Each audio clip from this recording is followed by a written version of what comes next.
Final report of the commercial starship Nostromo. Third officer reporting. The other members of the crew: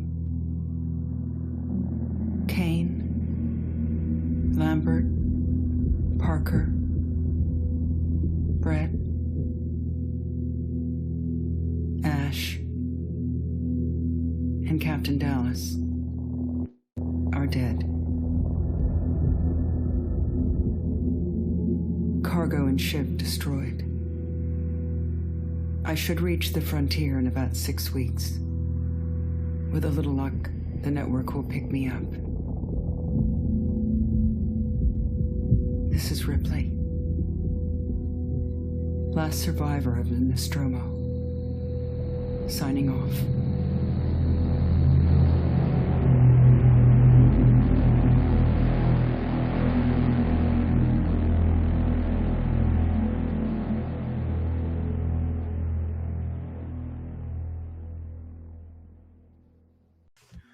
Hello and welcome to Season 10, Episode 122 of the Cartridge Club's Game of the Month podcast, where we bring together members of the Cartridge Club community to discuss our monthly playthrough.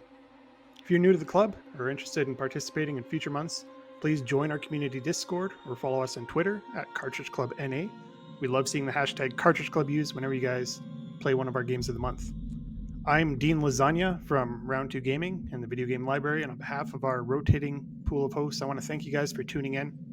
Additionally, on behalf of the entire Cartridge Club community, I want to give a huge shout out to our Patreon Club backer tier members. That's Joel Boyce, Ross Rengo, Kevin from CanadianGrooves.ca, Christopher Rohr, and Caleb J. Ross. Thank you guys so much. You're a really integral part of why we do this each and every month.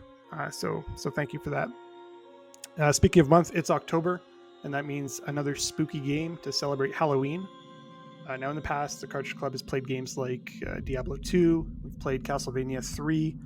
Last year, we played Telltale's The Walking Dead, which is pretty spooky.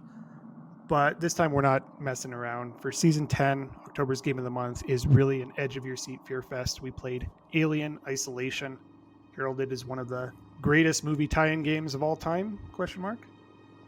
Joining me to talk about it is an awesome panel of guests who have all played this in the past. First is a longtime Cartridge Club member. He's been just a pillar of my weekly playlists for the past couple of years. It's the incredibly talented Disposed Hero. Thanks for joining. Hey guys, great to be here. Next up is probably the biggest motivation I had earlier this year to play through the first 4 Phantasy Star games. And I don't think I ever thanked him for that. But Jeremy, thank you. Yeah, anytime. How y'all doing? And finally, we got a new guest to the Cartridge Club community. It's MYT of the Elite Institute, runs the eliteinstitute.net, which is a collection of, and I want to say over 300 written reviews of different games. Welcome to the show. Hi, thanks to be here. It's great to be here. Thanks for the introduction. Awesome. Well, thanks guys for joining. So, Alien Isolation, I mean, this was made by the team at Creative Assembly. It was published by Sega, and it's been out for, almost a decade now, right? 2014. So it's been out for a while.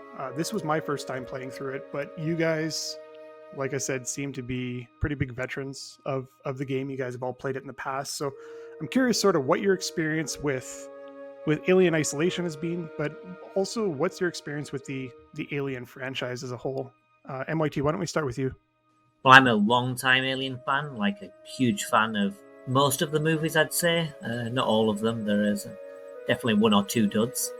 And I've played most of the Alien games as well, so, obviously with Alien Isolation, I picked it up pretty much straight away. Kind of went in with a bit of trepidation, shall we say, after Colonial Marines was a bit of a flop, shall we say, but I played it on the 360 when it came out and loved it on that, and repurchased it on the Switch when it came out years ago now, and also enjoyed it on that as well. So it was great to replay it, and going back in for a second time, it didn't lose any of its fear factor. I'm amazed that this came out on the 360. Just kind of thinking back to, man, that's a few generations ago, and for me, I played it on my Steam Deck, but it looked really good, and it was a genuinely like with the particle effects and the lighting effects. Like I'd be curious to see what it looked like on the 360. But man, that's a pretty high bar. It came out at the time that the 360 was ending and going into the Xbox One era. So it was one of those cross-generational games.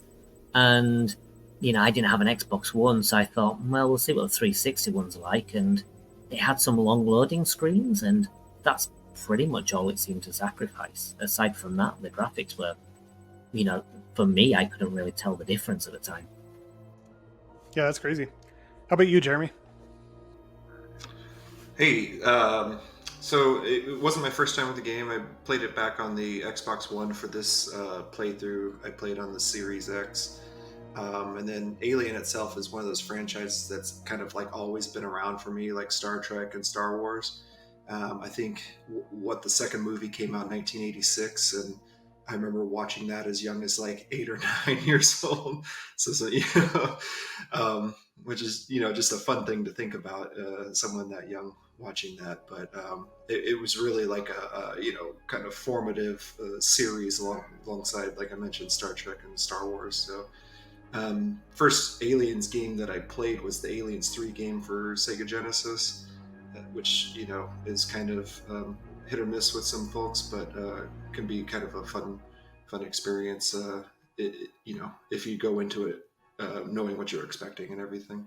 Yeah, it's funny you say you saw the second movie when you were young. So my first experience with anything Alien was I was at my friend's house having a sleepover. We were, maybe 7, 8 years old, and his parents had rented Aliens, the second movie, and so they were watching it in the entertainment center. And they said, "Whatever you do, just don't come in." And of course, that So we opened the door and we were literally on our hands and knees, like crawling behind the couch so they don't see us. And we peeked over at the time where I don't remember, the android gets ripped apart and there's just milk everywhere, right? Like the android juice. And that scared the shit out of me for years. I did not want to have anything to do with that. It's probably been like anytime it would be on TV, my mom would be watching the first Alien movie. I think that was her favorite movie, was the first one in 1979. So I did experience it a little bit after that, and I rewatched it for this playthrough, and it definitely holds up. That first one is a great movie. Disposed, how about you? Yeah, so I never watched any of the movies as a kid. I think I've seen most of them, if not all of them, over the years as an adult. But I think my first exposure to the franchise, I was going to say, was the old Alien versus Predator game that came out on PC like in 2001 or something. But Jeremy actually reminded me that it was actually Alien 3 on the Super Nintendo. Was my first exposure to the franchise at all. But I first played Alien Isolation back in 2016 and really enjoyed it. I thought it was one of the most scary and stressful games I'd ever played. And then sometime last year, I was actually streaming it, and I streamed about halfway through the game, and it was a completely different experience because I think streaming is just kind of a different experience playing a game anyway. So you're kind of distracted, and there's other things going on. You're not by yourself. There's people chatting with you, and so it wasn't scary at all during that experience, and I actually didn't enjoy it as much while I was streaming it, and I was kind of curious how a replay would turn out, and it was kind of somewhere in between. But I think we'll talk about some of the reasons why. But but at the end of the day, I still think it holds up. It's a really great game. Do you guys have a lot of experience with other horror games, like outside of like Silent Hill, Resident Evil? That's really the portfolio of horror games that I've played. I've never really dove into Amnesia or any of those big heavy hitters. For me, I'm a huge horror fan. I love like horror games in particular. This kind of being chased by an unstoppable creature, that type of horror game, I'm not as fond of. Like you mentioned, Amnesia, which is again one of those defenseless horror games, or Outcast. Those games I don't usually like as much, which is obviously a surprise why I like Alien Isolation so much. But normally I'm more into things like Resident Evil or Signalis, that type of survival horror game, or like those campy VHS horror games that have become quite popular lately, like the Puppet Combo games, where it looks like a PS1 game with the VHS filter, and it's just obnoxiously gory, like those video nasties back in the day. Yeah, big fan of those ones, but I'll eat up anything that's horror, to be honest. Nice. Yeah, this definitely has some horror elements to it. So let's dive into the story of the game itself. So in Alien Isolation, you play as a 25-year-old Amanda Ripley, right? She's the daughter of Ellen Ripley, who's Sigourney Weaver's character from the movie, and she's disappeared, 15 years prior to the events of the game. So the crux of the game is that you've heard that the flight recorder for your mother's ship, the Nostromo, has been found, and it's just waiting for retrieval on this giant space station called Sevastopol. So imagine just like this giant space station with 3 giant towers, and it's by a big sun, a big gas giant. And normally, it's a bustling area of commerce and industry. But at this point, it's really just like a haunted house in space, right? By the time you get there, you're stranded, and you realize something's happening on the ship. The people are dead, right? They're just mutilated. The androids are acting all weird. All the systems are just malfunctioning. So the story sort of takes an early shift from, I got to find this flight recorder for my mother, to just get off the ship. And from a story perspective, that's really it. As you sort of play through, you can unfold some elements like the corporate conspiracies with Weyland-Yutani Group and Seegson, and some of the shady experiments, but more or less it's a pretty simple story. So I guess I'd be curious to hear not only your thoughts on the story, but how the story is told. Because for me, in the first scene, I kind of got turned off a little bit where the Samuels, I think the android, his name is, he's sort of monologuing the entire backstory. He's almost like, Amanda, you haven't seen your mother in 15 years, and it's been bothering you for so long, and now's your one chance to close that. He's just like articulating the entire backstory. But as you played more through the game, you realize that a lot of the lore and narrative design is really supported by, the Sevastolink emails, or the different audio recordings that you find. And there's a lot of lore even spray painted on walls. So, how did you guys feel about how the story was told overall, not only in the dialogue, but also in these sort of extra environmental areas as well? Well, for me, before I went into the game, I was very kind of pessimistic about the story. Being told from the perspective of Ellen's daughter, it just seemed like they were using it to try and sell copies more than anything. So I wasn't keen on that idea at all, because, again, going back to Colonial Marines, they took characters from the movies and used that as a selling point. However, in this one, I feel it really justified it. As you say, the introduction of setting the scene isn't quite told as well, but as you start to find elements like the old flight recorder and you start reading the emails, there's a lot of love for the series here. And whilst there's not a great deal to the story, I think there's a lot of good world building, like whether it's the characters or just the details of what is Sevastopol and Seegson Industries and their competition with Weyland-Yutani. It doesn't do a whole lot that's necessarily new, but I kind of felt like it told its story well. It might have gone on for a little bit too long in some places, but I still kind of feel like it felt like a part of the Alien universe.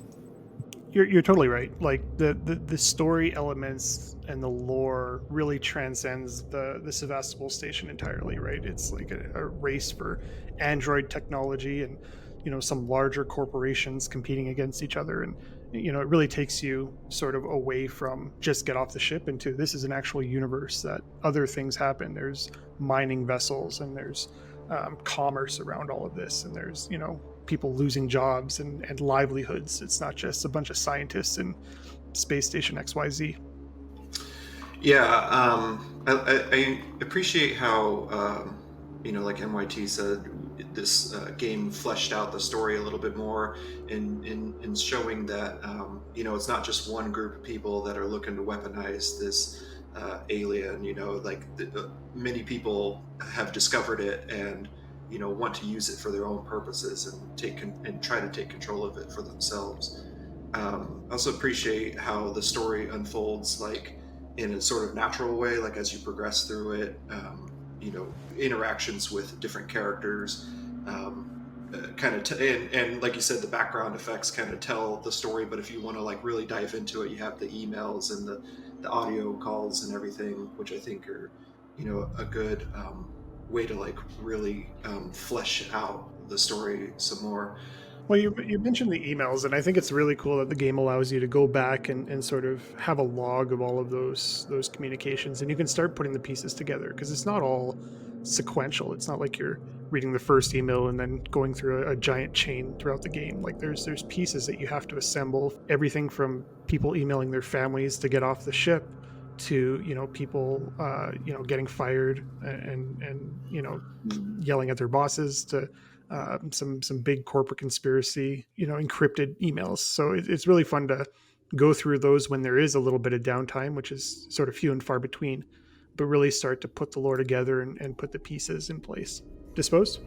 Yeah, so early on, I was really trying to follow the story closely and reading the logs and the emails and everything. And you get to a point where the alien's sort of stalking around, and I just feel like I didn't have time to read them at the terminals, and I never went back in the menu. So, I'm not opposed to that approach to storytelling. Like Resident Evil is one of my favorite video game franchises. It's very big on journal entries, and I always enjoy reading those. But because like I felt like I wasn't able to read those because of the alien stalking around, I started kind of tuning out the story, I think, after the first few hours. And I think because of that, I kind of felt like the story, at least from my perspective, it was serviceable. It was fine. I didn't really think it felt like it was kind of there just as a vehicle for the gameplay.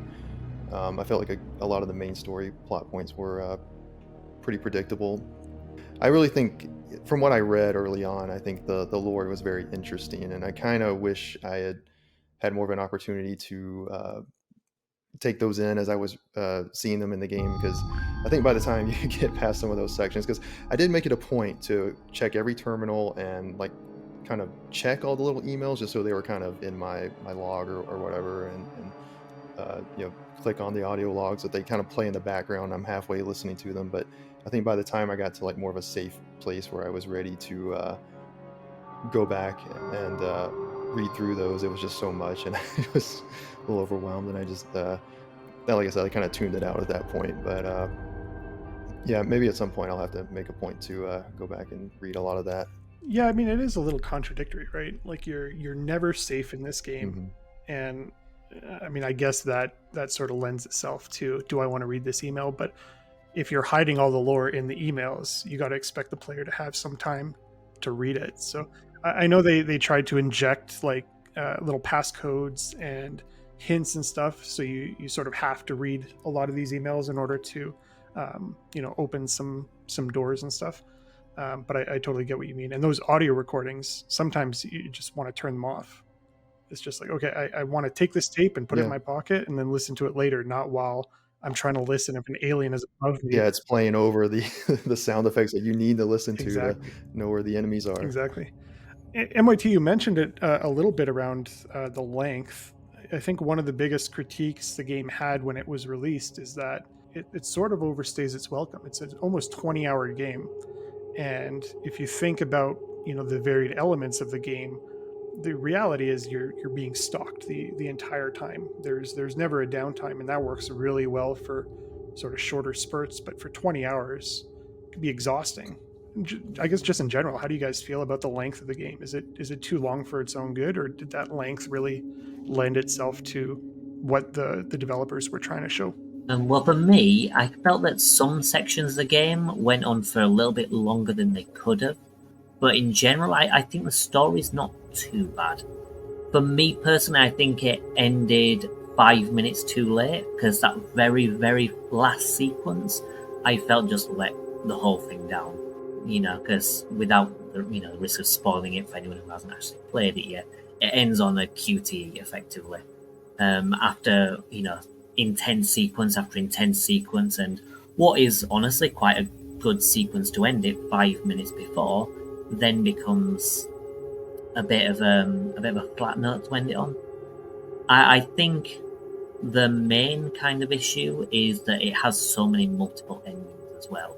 Like about halfway through the game, you think it's over, and then obviously in traditional Alien fashion, it comes back. But then you get rid of it, and then it comes back again.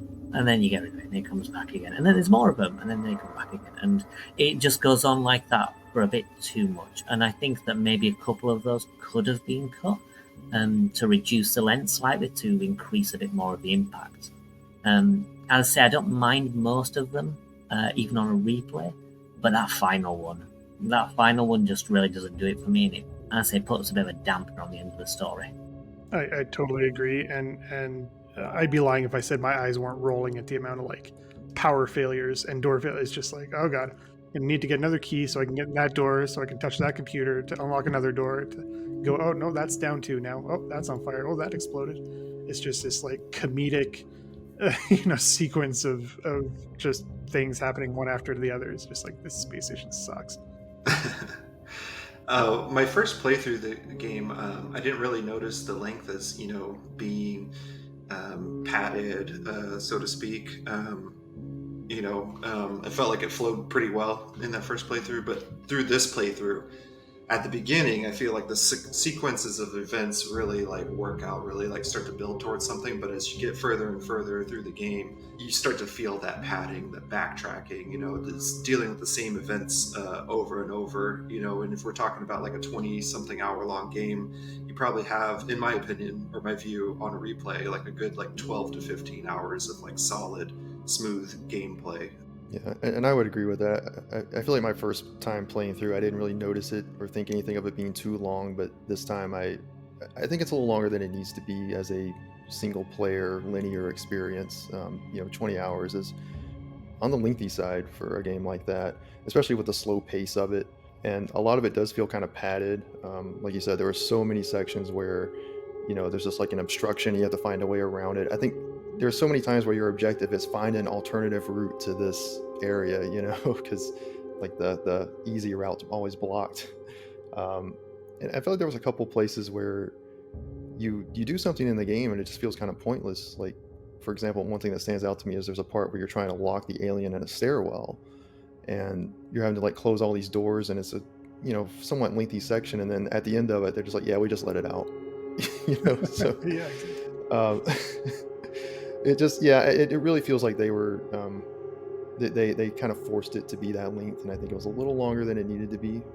Yeah, just like you said, it's just a comedic amount of just obstructions in the game. Yeah. Well, if 20 hours isn't long enough, they added a bunch of DLC to the game as well. I don't know if you guys had played that, but I played two of them. I played Last Survivor and Crew Expendable, which are, I think, the two movie-related tie-in ones. I don't know if there was any others that were released, but one, you play as any one of the crew members just after Brett dies in the first movie, and you're trying to force the xenomorph into the airlock.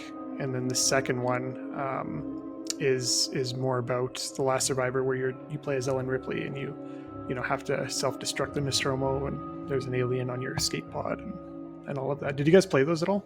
I did. Yeah? I played them through multiple times. I find that when I want a quick fix of Alien Isolation, the DLCs kind of offer that, because they're not particularly long. It's more just, do you remember this scene from the film? Now you can play it, but with Alien Isolation mechanics. So you can use the whole crafting thing. You can use some of the weapons from the game and just play through those scenes. And I think they do a pretty good job for the most part. The Last Survivor one is probably my favourite, as all the steam vents are going and the alarms are flailing and the aliens coming at you, and it's a very stressful sequence, but also quite a good one as well. So I think they did a good job at appealing to the fans. And from what I remember as well, I think it was originally a pre-order bonus. So I think they gave that one away for free for people who got the game early. But then there were some other DLCs as well, but that was related to like the challenge levels, so it wasn't kind of proper story content. And was it all the original voice cast too? Maybe not all, but like they brought back the actors, right? They had like Sigourney Weaver and Tom Scott. I'm not entirely sure if they actually brought back the actors or they took lines from the film and just got permission to actually use the existing lines. Right. Because I don't really remember any kind of lines that weren't actually in the film anyway, apart from some maybe kind of odd comments that they make during gameplay. But sure. Honestly, I don't know if they got them back or not. I think they may have just used it from the film, but honestly, I have no idea. I thought they did a really good job anyway. But you're right; they are fairly short. I would have loved to. I'd love to just play a whole Alien game, just in general, based on the first movie, just like this, the same aesthetic. Sorry, real quick. I was just looking up info on the downloadable content because it actually sounded pretty interesting to me. I didn't play through it, but from what you guys are describing, it sounds like it might be pretty fun. So I was logging it on my account while I was listening to. But I wanted to mention that it looks like the original cast did reunite for the Crew Expendable. It did. Okay. Part, so yeah, that's cool. Yeah. That's super cool. Yeah. Because they use their likenesses as well, because the character models are actually pretty decent for them. Yeah. All right. Well, let's hop into gameplay. We talked a little bit about it, but it's a game where you never quite feel safe at all, and I think it leans really hard into that, even to the point where, the save stations. It's not in a pause menu. It's not in a closed room with a typewriter. It's out in the open, and you can be saving, and there could be something right behind you. So it's pretty cool how it never lets out. In terms of enemies, it's not just the alien. You got the paranoid survivors that are still on the ship that want to kill you. You've got those Seeks and androids, the working Joes, whose core AI is making them go a little crazy. And then you got the alien that's just stalking you a few hours into the game, right up until the end. So it's a pretty difficult game. Amanda's not really packing heavy artillery like they do in the Aliens movie. It's very much true to form of the original, where the most you get is really a flamethrower and a motion tracker. So it's more of a game of cat and mouse. Jeremy, why don't you take us through a couple of the game's sort of base mechanics and how you get around and different ways you can do that? Yeah, for sure. So obviously, you have walking and running and crouching. And each way you traverse creates different levels of noise and everything. But then you have these little mini games you play as you go through different locked doorways. That's also kind of serve to create tension, I think. Because you can't just come up to those doorways and punch your way through or anything. You have to press a series of button combinations or match up codes or something. So if you're being chased by something, it's something that really makes you go get a little frantic in a sense. So I think it's something that builds tension through that gameplay. Same with crawling through the vents. So the vents don't just instantaneously open as you approach them. They slowly open and then you slowly crawl through. So if you're trying to escape from something, it's you're kind of thinking in your head, go, go, go, go.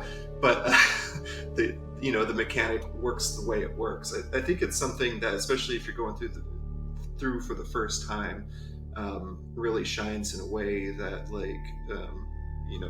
hate to reuse this word again, but just really creates that tension in this horror type of game. It's something that's really well done, and in my view, something I really appreciate. I don't know if this is a good time to talk about this, but one of the kind of frustrating aspects that I ran into on my second playthrough was that if you're not aware that the alien is tethered to you in a certain way, so there's a certain radius that the alien will go out to, and it won't exceed that radius. And no matter where you walk, the alien's constantly within that radius. And I actually found a really frustrating bug where I knew that the alien was off in the distance via my motion tracker. And so I would come up and work a panel and open the door, and the alien would be on the other side of the door. And it actually happened 3 times, and there was no way for me to escape it, with a noisemaker, or even desperately trying to run away from it after I opened the door. To the point where even restarting the save didn't fix it. It was a really frustrating bug, and so I had to go back to it an even earlier saved, I think, to clear it out or whatever. I'm not exactly sure what it was, but it's not something I never encountered on my first playthrough, but during the second playthrough it was like really frustrating to have that door open, even though it's like over here somewhere. You can like hear it in your headphones. You open the door, it's right on the other side. So that was kind of a frustrating bug I encountered, but never encountered it again after I had cleared it. Yeah, it's funny. There's like a few hours worth of videos online about how the AI works, because it's so unique to the title. It brings so much to it. The Xenomorph essentially has two sets of AI, and I didn't watch the whole thing, but it's pretty crazy how much programming goes into making sure it's stalking you. And sure, there's some rubber banding along the way where it feels like, oh man, I just can't get away from this thing. But yeah, it definitely keeps that fear factor up. And I love how you said, there's these mundane things like just opening a vent or a door, or playing a little mini game where you have to like press the button on a slider at the right time. Things that could just be super monotonous, they're constantly like, hurry the fuck up, hurry up, like I gotta get through this. Why, and it just adds to that tension, and it makes it more interactive than frustrating. I think it's cool. Yeah, I mean, you mentioned about the stressful element of having to hack doors. That extends too to the saving, because you have like these typewriter type saves where you can only save in limited places, but you can save as often as you like. The kicker is that it takes time to save, and when you've got an alien creeping up behind you, it's like, where the fuck up, save? Hoping to actually kind of get your progress saved without being attacked. Overall, I kind of enjoyed the stealth system, but I found that the rubber banding was a little bit too much at times. Oh yeah, okay. Like, I even noticed this on my first playthrough. As you mentioned, with it was over here and now it's over here. It seems a little bit too clever, and it's a bit unsatisfying when you use like a noisemaker, for example, and you distract it and you kind of carefully move away, and yet somehow it knows exactly where you are. I think that maybe it's a little bit too clingy to the player. I understand why they do that, so you've got that constant pressure, but it also means that you're kind of hiding in lockers and vents a lot, just kind of waiting to get away from it, apart from those set moments where the game decides, okay, now it's a robot time, or now it's a civilian time, and the alien's going to take a little bit of a break for a coffee or whatever. So yeah, I kind of feel like the rubber banding doesn't quite work as well as it could do, but it does keep the pressure up at least. For me, I personally liked using distractions and just trying to get away that way, just to save time hiding in vents, to be honest. Yeah, and you guys are saying hiding, so I wasn't sure to the extent of like how smart this Xenomorph is, but even hiding isn't always safe. I'd be hiding in a locker and it'd be like walking around a little bit, and I'd be like, okay, I'm fine here, and be sniffing the door. I'll be like, oh, it's not gonna do anything, and it just rips off the door. It just rips off the door and rips you out. Or you're in a vent, and you're like, okay, I got in here, it can't fit. Well, no, there it is in front of me. I believe it can also detect the motion tracker. So if you use the motion tracker, I think it can hear the beep. You can hear the beeping. Or like if you're having some kind of light. So I think it does have some quite clever AI in order to, try and sniff you out. Yeah, it's pretty crazy. And one thing, you alluded to this earlier with the two AIs, but it's basically you can't stay in the same place for too long, or it's programmed to find you after so much time. From what I heard, one AI always knows where you are, and the other is designed to hunt you. And the one that knows where you are is kind of drip feeding little clues to the other one.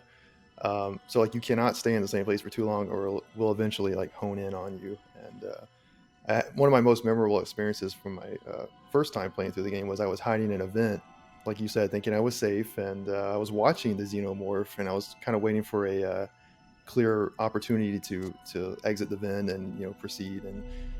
And then next thing I knew, the alien snuck up in the vent behind me. And so now, like, I noticed on this playthrough, I'm pretty wary of going into vents while the Xenomorph's roaming around. I don't feel safe in there. But my approach was mostly just try to crouch around and be quiet and sneak and try not to let the alien find me.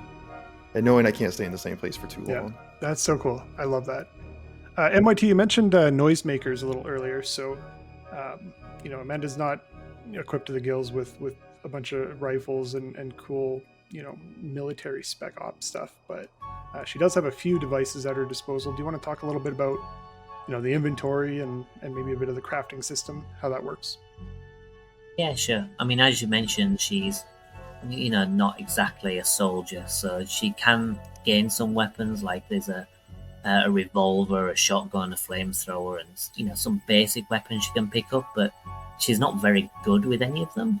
So they can often be useful more for just kind of distractions or taking care of the robots, if you're in close proximity.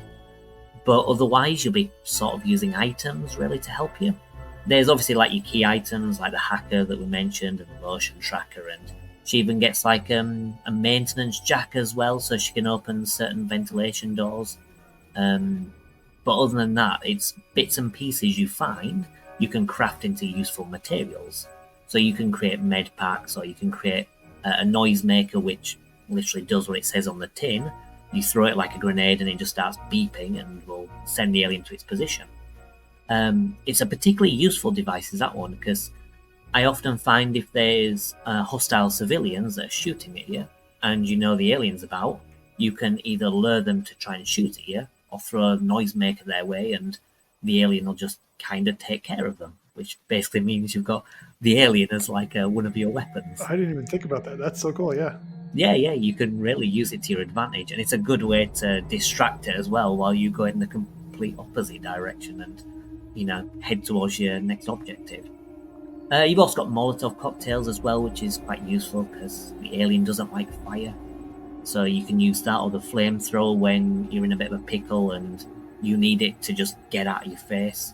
As Jeremy mentioned earlier with the door, like I'm not sure if he had a flamethrower at that point, but like that kind of weapon would just get rid of it. But I imagine where he was at was probably too early. But either way, it's one of those last-ditch efforts where, yeah, if it comes into the vents after you or it's conned onto your position, you do have some kind of defense to get rid of it. You've also got things like smoke bombs as well, and flashbangs and EMPs and all sorts of bits and pieces, which are kind of useful against the humans and the robots. Like obviously EMPs are good for disabling the robots, which are surprisingly tough as well. I mean, considering you only have limited ammunition, you really don't want to be wasting like your shotgun ammo unless you have to. Unless there's a sequence where, like there's one sequence where you have to activate the power and there's robots going around, and at that point you've got this bolt gun, and the game's quite generous with giving you bolts to take care of these androids. But usually you've got limited ammunition, so you only really want to use it if you're in a pickle. Yeah, and you mentioned ammunition. Sure, you have a flamethrower and a bolt gun and a wrench, but at the end of the day, no matter what you do, you cannot kill these aliens. They will not die. You can unload your entire canister of flamethrower and it'll just run away and then be back a few seconds later. So they're really more strategic to get it out of your way rather than to put an end to the threat altogether, which I thought was really cool. Sure. What difficulty did you guys, if you guys are comfortable? So I played on easy. I started on hard and then went down to normal, and then you can change it throughout, but went down to easy mode by the end of it because I was just getting caught way too many times. Yeah, I was on hard. It said it was the recommended way to play, so that's what I went with. But I was actually curious what the differences are, like in terms of like the alien AI, and I don't know if you played both modes enough to be able to speak on that, but I was always kind of curious about that. Yeah, I know at least in Nightmare mode, they get rid of the HUD altogether. So you don't have like any ammo counter, you don't have like the flashlight battery, there's no map, the motion detector doesn't work, and the ammunition is super low, like super conservative. And I think the ammo count is probably what varies the most between the inventory, the item pickups, because at the end of the day, the alien kills you in one hit. The androids probably take a few more shots to the head, in different difficulties, but either way, they're hard. Even on easy mode, I found I was still getting killed non-stop. Yeah, I think the difficulty modes, it's mainly there's some ammo differences, but I think a lot of it's to do with the aggression of the alien. Mm-hmm. Like, he's a lot more aggressive and can hunt you out a lot quicker on harder difficulties. Obviously, Nightmare, as you mentioned, it takes things one step further. When I originally played it on the 360, I played through normal and hard mode and tried nightmare mode, but I didn't manage to finish it because it really is like good luck. So it's for people who truly master the game.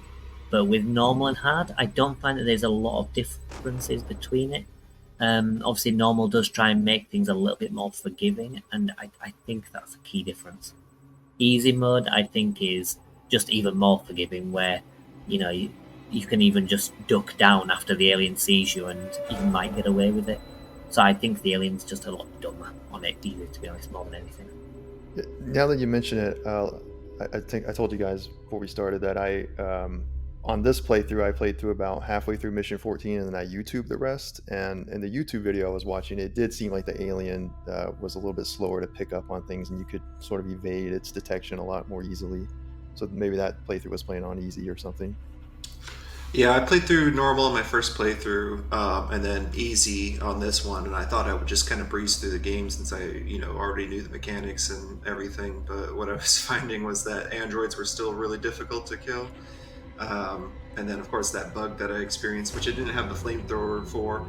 Out of desperation, I tried the handgun, which does absolutely nothing to it, at least in my experience. And if we're talking differences, probably the most notable thing to me is just like resource availability. I was like stuffed to the gills with anything that I could craft plus extra resources. And if you have this mindset where you want to collect everything, you end up having to leave stuff behind on easy, which is like oh no, I gotta find a way to take that with me kind of experience. But after a while, you start to realize that you're just going to be like stuffed with inventory, so you just end up leaving things behind. Yeah, overall super tough game. I think they keep it fresh though. There's a lot of different types of animations for the different deaths that you have with the xenomorph. I think there's almost 20 different styles of kills from the xenomorph and from the androids altogether. So it keeps it a little fresh, maybe no less frustrating or scary, but yeah, pretty cool stuff. And you'll probably see them all on a first playthrough. You'll see them all for sure. I would love for it to have it. I don't know, maybe it does. Does it have a kill counter anywhere or a death counter? I would love to know how many times, because it would be in the 3 digits easy for me.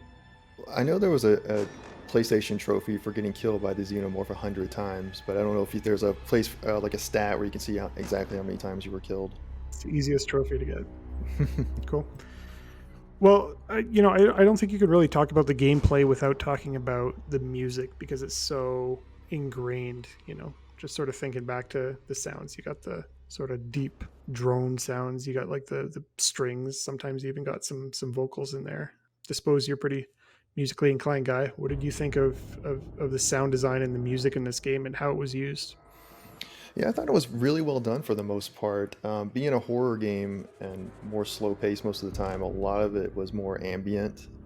So you have like the sort of creepy, eerie vibe while you're sort of sneaking around, and then there could be like more intense music if you're detected by enemies or the action does pick up a little bit. The sound design, as far as like sound effects and everything, was extremely well done. I think very important for like the immersion of it. There's all these all this like different machinery and things are always making sounds, and things like the footsteps of the alien like thudding around, and you can hear it crawling around in the vents, and then this sort of like stealth-based sneaking horror game that becomes very important part of the gameplay, just to know where your enemies are and to get a sense of like when you're safe and when you're not, and when you can progress forward. That was an important element as far as that goes. Yeah, I felt it like really made you aware of your environment. Like if you're in a room with like a loud hum or fans or something, like you wanted to get out of there so you could get to a more quiet place so you could hear what was going on around you. And toward the end of the game especially, the music starts to really ramp up at points where it's like super loud and you can't hear all the footsteps and vent movement that's happening around you. I'm like, why would they do this? It's so frustrating. I can't. And I realized like that's probably the point they were trying to make, is that as this fear escalates, as you're getting closer and closer to that finish line, like the stakes are getting higher, and you're not going to have those silent moments to really plot out your escape. You got to move, and you got to take chances. So, afterward, I really enjoyed that. And I had moments like that when just sort of in the middle of the game when I guess when I would get spotted by somebody or something, and like this that sort of like intense, loud string crescendo would come in, and I wouldn't even be aware that something saw me. I'm like, why is that playing right now? But I guess it alerts you that something's going on. But I guess I did find that a little distracting. And it was like super loud, like it would sort of drown out a lot of the sound effects in the Yeah, background. but it recreates that panic. You're like, why is this playing? I don't understand this. Yeah, I What's was, going yeah, on? like super. So I'm like looking around, feeling panicky, like, okay, what's around me? Where's the danger? You know? I think you're absolutely right. I think it's sort of intentional towards the end of the game where, the stakes are increasing and the music gets louder. But, yes, it's more difficult to hear the footsteps. But I also think if you're in that situation, the whole stress would make it more difficult for you to concentrate anyway. So I do think it's intentional.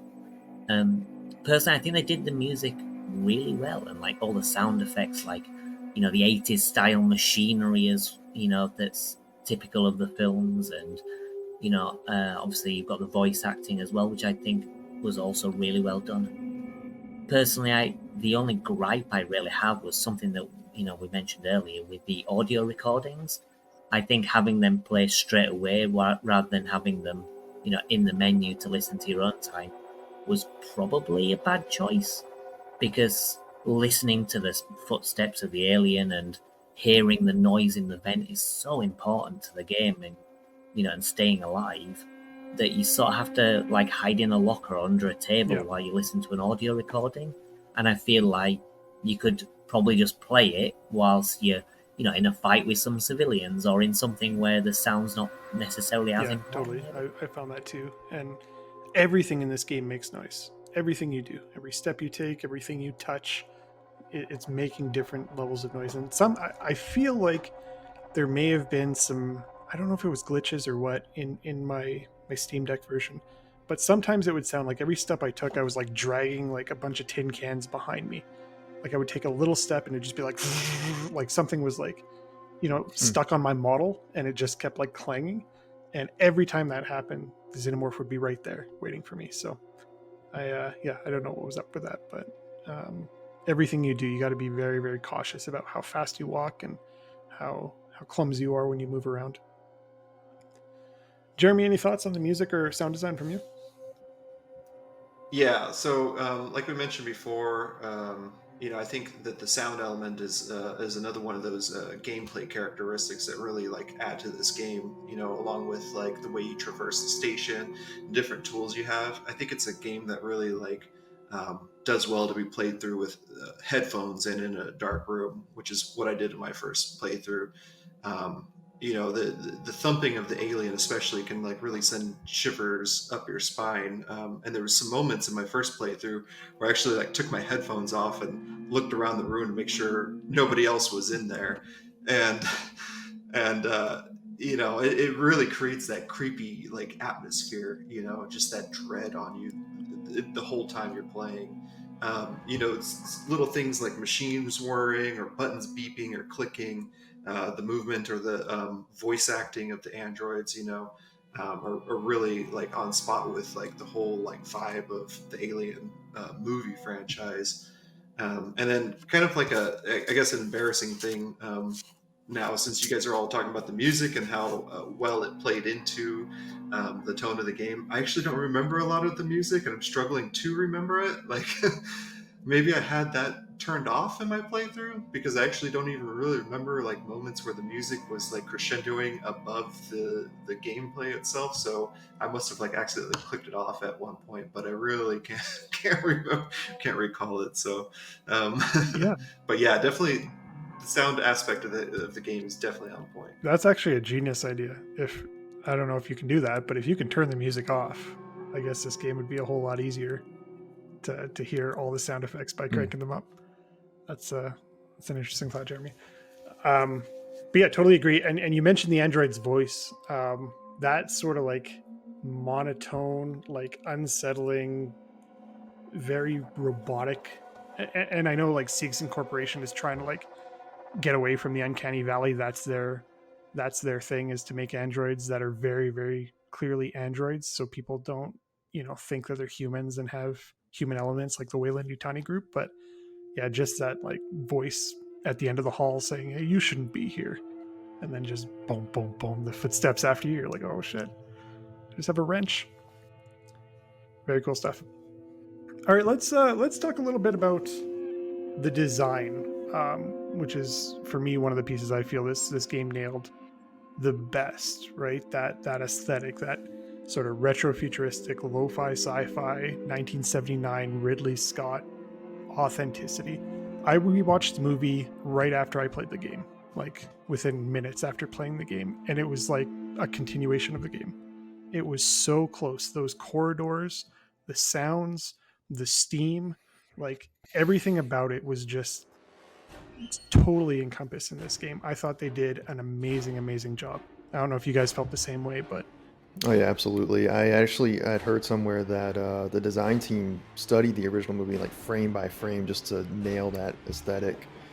I really love that just sort of retro future look that it was, I guess, kind of common around in the 70s and 80s, like what they thought the future would look like. And I was a friend of mine was watching me play this a couple weeks ago, and he commented on the how this is like a futuristic game, but they still have like these CRT monitors yeah. rather than any kind of flat panels, just because we didn't have flat screens back then. And but yeah, I mean, just there's an amazing amount of detail here in this game, and like you said, they absolutely nailed the aesthetic of the original movie. And honestly, for a game that's nearly 10 years old, the graphics hold up really well.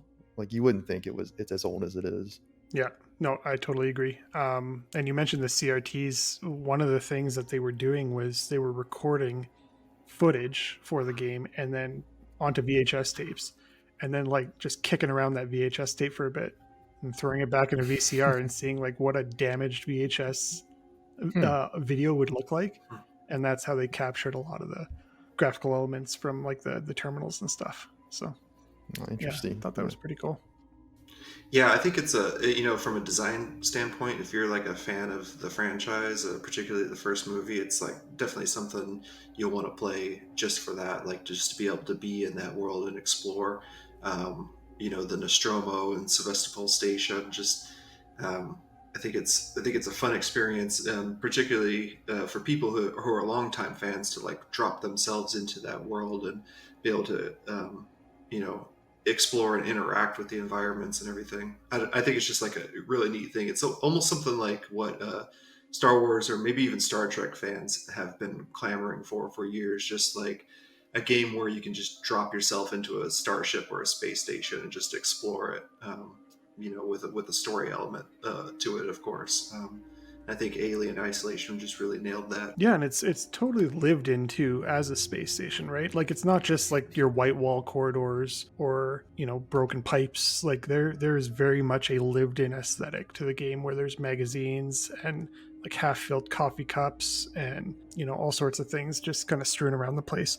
And even the character models, to your point, Disposed, look really good. One of the fun facts I read was that in a deleted scene in Aliens, the second movie, Sigourney Weaver looks at a photo of her daughter, Amanda Ripley, when she's like 65 years old, because they sort of skipped each other's lives, right?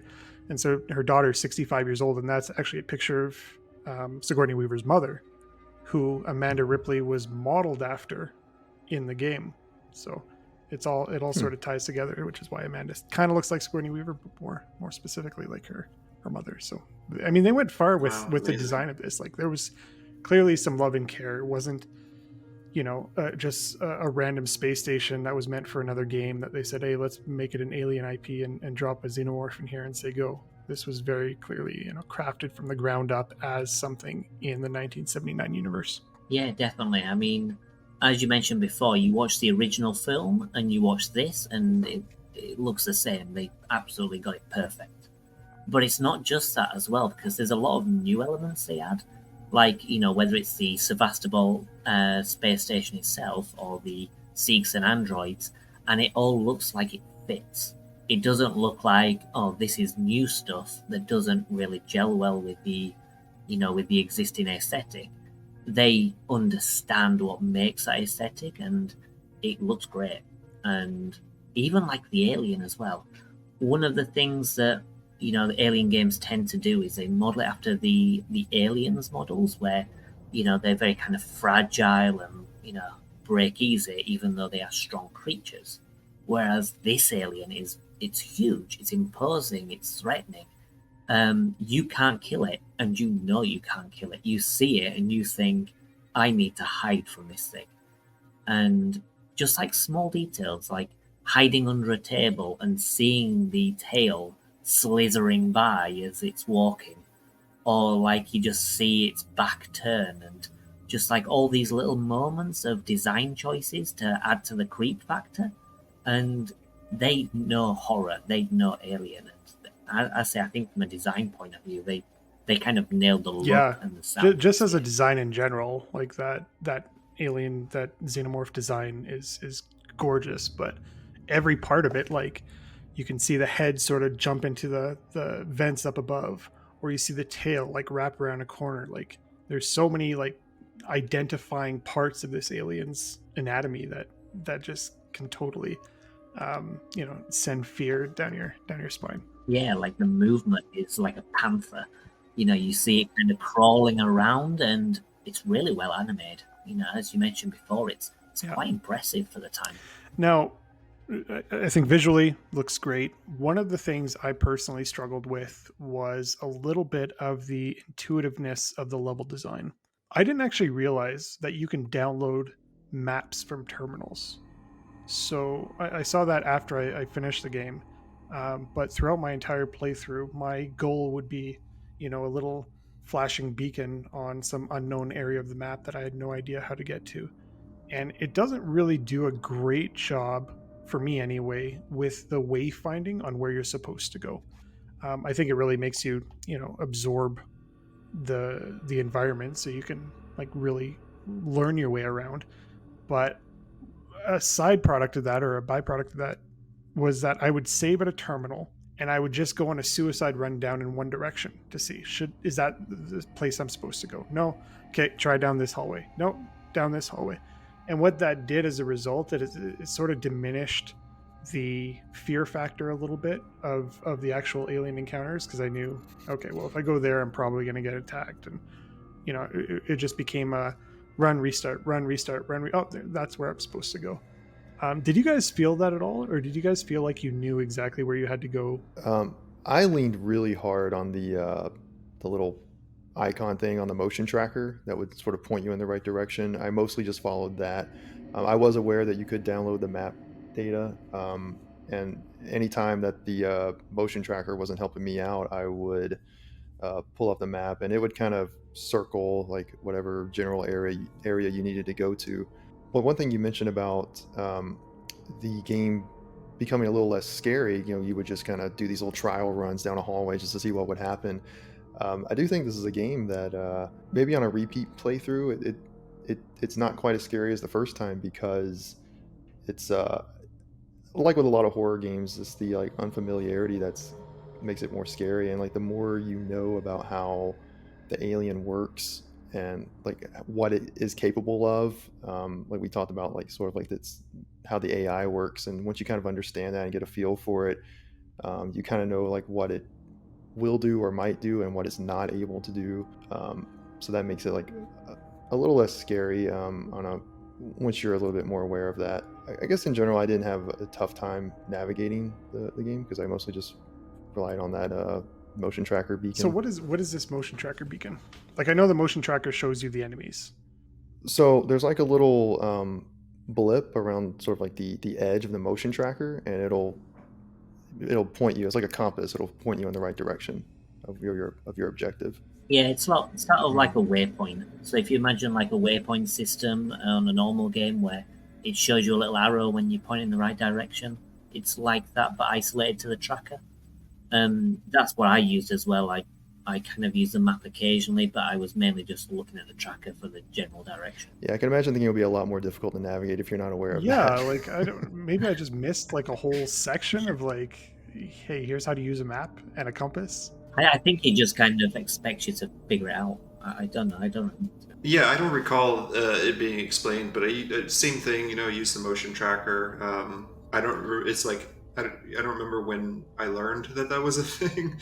And in my second playthrough, I actually forgot about downloading the maps too, and it came up when I was checking the map itself, like the map that I had uncovered, and there's like an icon for like an undiscovered treasure or something like that, something that you can interact with. And I was like, oh, what is that? And then I navigated back to it, and it brought me to that bright screen, and it was a map download. I was like, oh yeah, you could download maps in this game.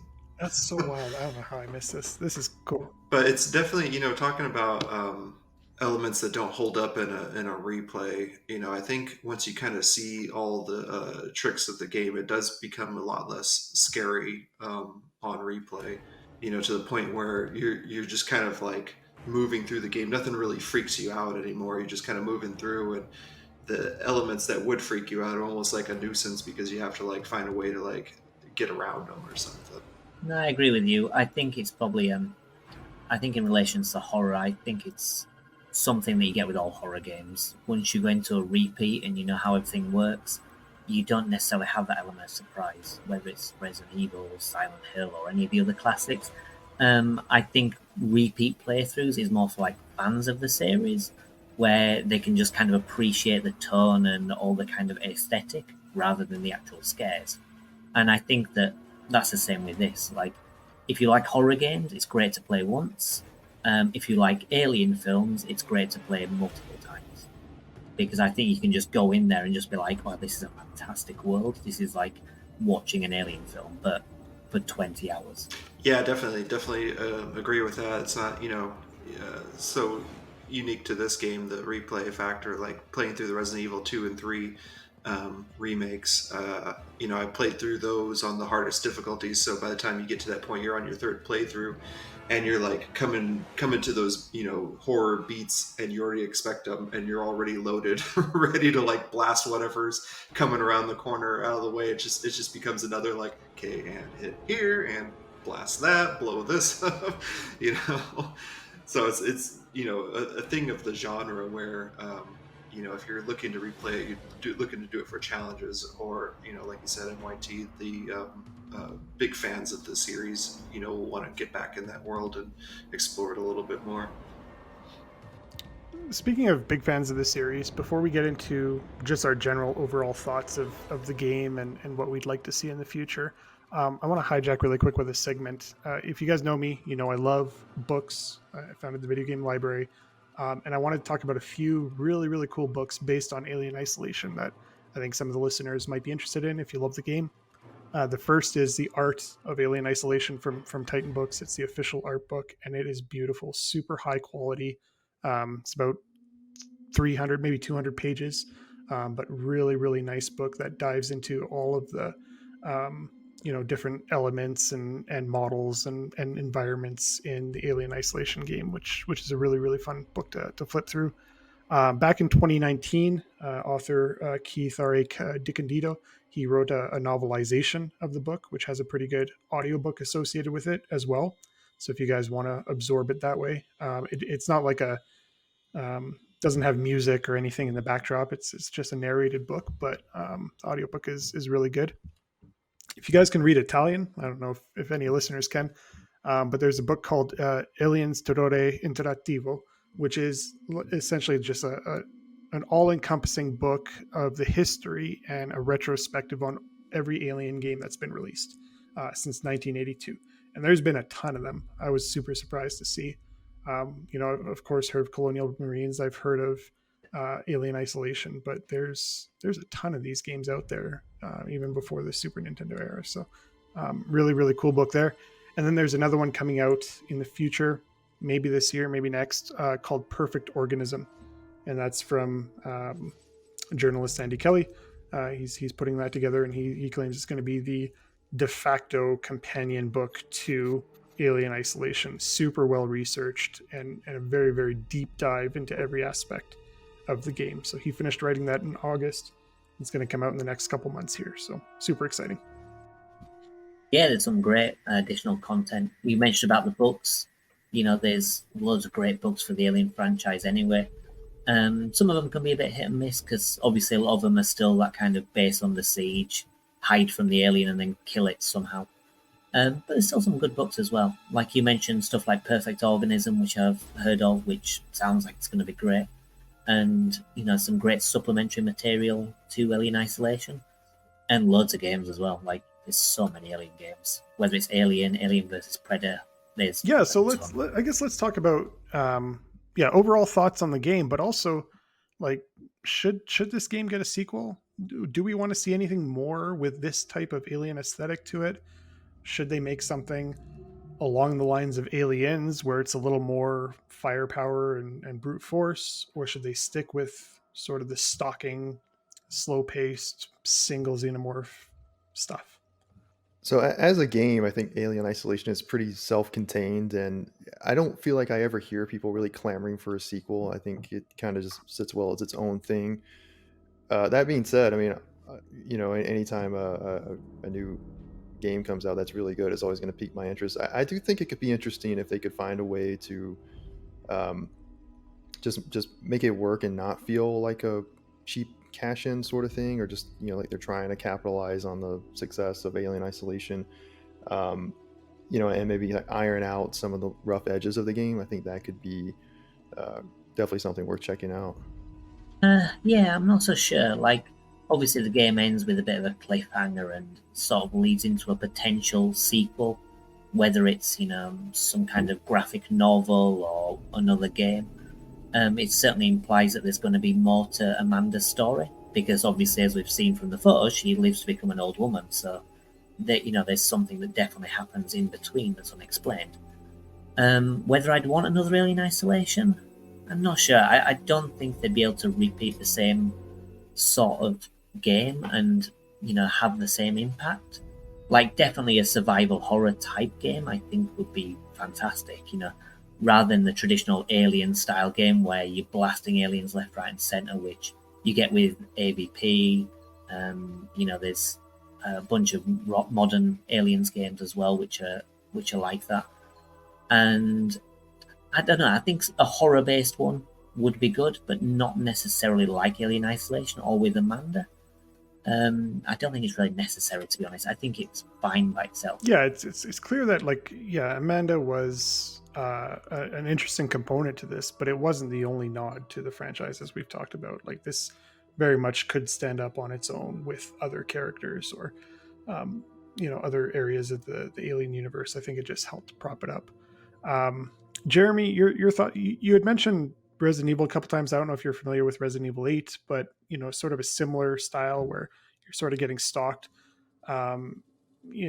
Does this game deserve a sequel, or was it just more of a stepping stone for the larger horror genre in general, and it sort of played its part, and the future is really just stuff that's non-Alien IP?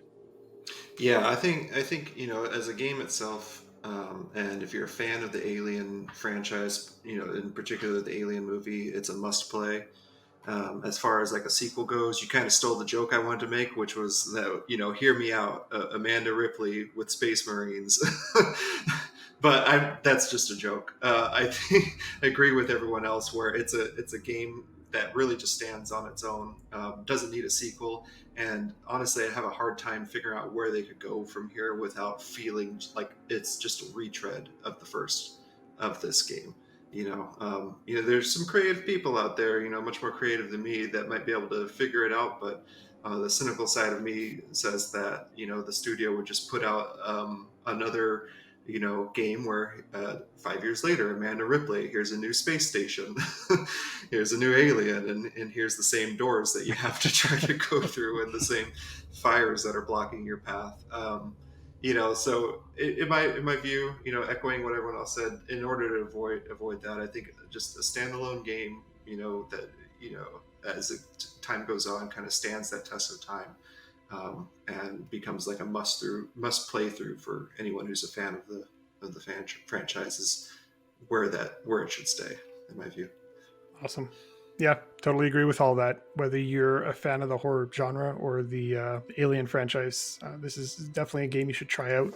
It is a little older, but to Jeremy's point, playing it with headphones and in the dark is definitely the way to do it. You are going to get scared. You might not last through the full 20 hours of it, but for what you do play, I'm sure it'll at least be a memorable experience. I agree with no need for a sequel, though. In a couple of years, with new technology, I would love to see it be polished up a little bit, and just get a little bit more out of it, because I think there's so much potential there for just the sounds and the ambiance and everything to be elevated with 3D audio and dual sense controllers and all sorts of cool stuff. So definitely check it out. But that's going to do it for this episode of the Cartridge Club's Game of the Month podcast. November's Game of the Month, which if you're listening to this is already November, you should know. It's Marvel's Spider-Man 2 from Insomniac Games. Once in a while, we tread into the very modern list of games, and this was one that we just couldn't pass up. And then for December, we've picked an indie game that fans have been really just clamoring for years and years and years, and that is Celeste, which I'm super excited about. So hope to see you guys in the Discord or on the socials, sharing your experiences along the way. Super powerful games, and really looking forward to hearing what you have to say. Again, if you want to hear more about the Cartridge Club or get more involved, I encourage you guys to follow us on Twitter at Cartridge Club NA. You can also visit our Discord for all kinds of discussions about past, present, and future games of the month. For those of you that are interested in supporting the club beyond a review on the podcast app of your choice, I want to mention that the club is entirely funded by pledges made from members of our community. We're super grateful to have those supporters. If you're interested in being part of them, just head over to patreon.com/Cartridge Club. Thank you guys so much. I want to give an opportunity for our guests to plug themselves, because they're all super interesting guys with a lot of great side content that you should definitely check out. Disposed, let's start with you. Thanks for having me on. It's always fun being here.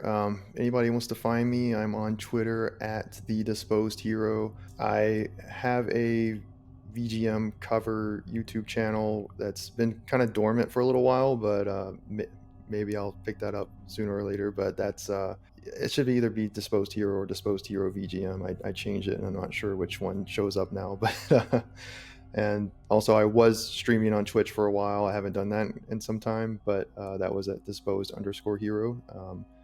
I have some things in the works. Hopefully, get back into creating some content, because I've been quiet for a while, but we'll see how that goes. That's awesome. Yeah, quiet or not, those songs are evergreen. So definitely go over to the YouTube channel at the very least and check out some of his back catalog of music. A lot of RPG love in there. And like I said, it is in my weekly rotation. Jeremy, how about you? Hey, yeah, you can find me on Discord, Jeremy3EV. I'm on there, usually dropping a couple comments here and there on the different channels, and then Twitch very rarely. Hopefully more in the winter time here, but that's also Jeremy3EV. Usually playing 16-bit RPGs or platformers on there. So awesome. And MYT, why don't you plug your site and all the great stuff you do there? Yeah, as you mentioned before, I have a website called The Elite Institute, which is theeliteinstitute.net.